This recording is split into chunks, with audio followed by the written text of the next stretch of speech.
Қыздар, біз бүгін сіздермен осындай тартылған ет пен лаваштан пирог дайындаймыз. Өте дәмді әрі өте тойымды бұл пирог азаматтарыңыздың көңілінен шығатынына сенімдімін. Лайк басып каналға тіркелуді ұмытпаңыздар. Барлық керекті заттар описанияда қалдырамын. Алдымен пирогты дайындау үшін лавашымызды дайындап аламыз. Одан соң тартылған етімізге қалауларыңызша пияз, картоп, тұз, бұрыш барлығын салып араластырамыз.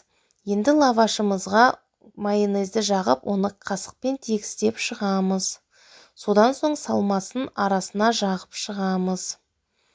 Негізінде салманы өз еріктеріңізге қарай бірыңғай көкөністерден де жасауға болады.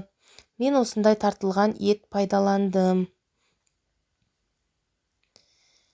Енді осыны рулет етіп орап шығамыз. Пешімізді алдын ала 160-170 градусқа қойып, пергамент қағазы төселген формамызға осы рулетімізді саламыз.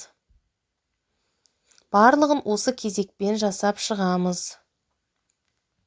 Міне осындай болады.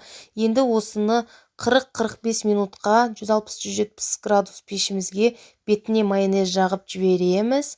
5 минут қалғанда пісуге үкіштен өткізілген сырды бетіне себеміз. Қайтадан пешке қоямыз. Міне біздің пирогымыз осындай болды. Ас болсын.